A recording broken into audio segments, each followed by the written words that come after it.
Қайырлы күн. Мен бүгін сіздерге кезекте.kz сайты арқылы үйге қалай кезекке тұру керек екенін айтатын боламын. Googleға кезекте.kz деп тересіздер және сайтқа қарай өтесіздер. Сайтқа кіргеннен кейін сол жағында личный кабинет деп тұрады, яғни жеке кабинет. Соны басасыздар. Мұнда менде өзімде личный кабинетім болғаннан кейін сразу менде ЭЦП деп тұр.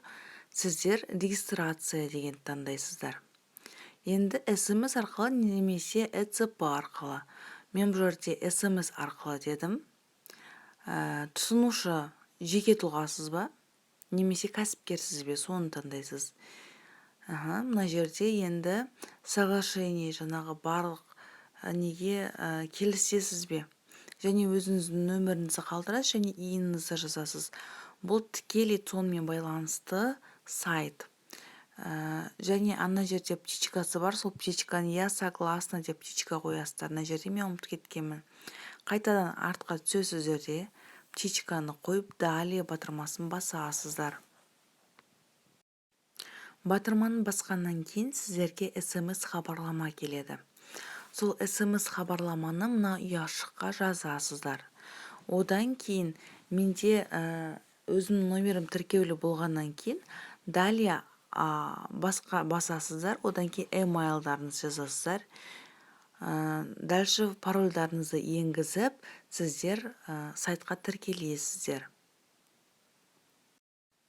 Барлығы түсінікті болды деген ойдамын тіркелуді. Егер де сұрақтарыңыз болса, комментарияға жаза кетіңіздер.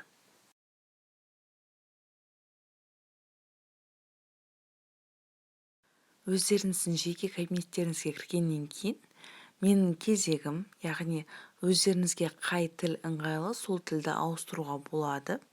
Мен қазақшаға өттім, енді менің кезегім дегенді көресіздер. Сіздің кезегіңіз бар ма, жоқ па, сол жерде жазылып тұрады барлығы. Менің кезегім бөліміне өттім. Міне сіз кезекте тұрмайсыз деген хабарлама тұр. Енді өтінішті қалдыру. Өтініш беру үшін міне сіздің иіңіз, бүкіл данныйыңыз бұл жақтан уже автоматически шығып тұрады. Енді нысанды таңдау. Қай қаладан екеніңізді таңдайсыз.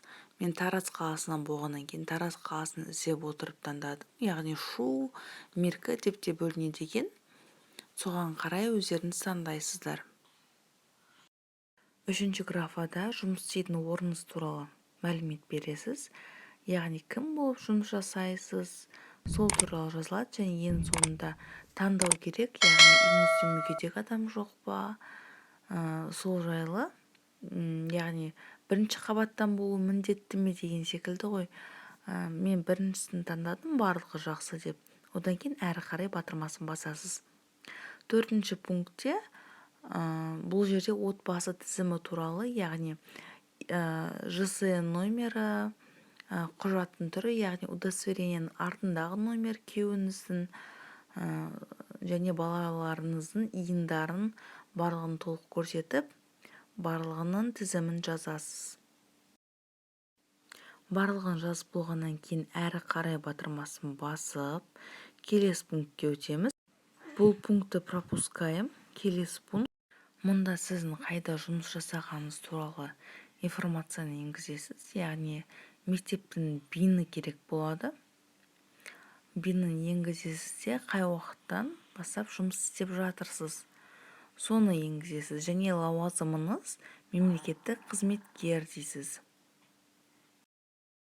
Барлығын толтырып болғаннан кейін ары қарай батырмасын басамыз. Одан кейін сіздерге өтініш шығады. Сол өтінішті бір оқып танысып, өтініш орыс тілінде және қазақ тілінде екі тілде де берілген. Осының барлығын оқып болғаннан кейін сақтау батырмасын басасыздар. Подписать и отправить в акимат дегенді басып, ЭЦП кілті арқылы қолдарыңызды қойып, акиматқа жібересіздер. Мына енді осы жерде мен ЭЦП кілтін таңдаймын да. РСА деген ол қол қою, аут, яғни ол ашу деген. парольдарыңызды жазып, қолдарыңызды қойып акиматқа жібересіздер. Өтініштеріңіз қабылданады және жауабын осында айтатын болады. Барлығын толық түсіндіре алдым деген ойдамын. Сұрақтарыңыз болса комментарийға қалдыра кетіңіздер. Міндетті түрде жауап қайтарамын.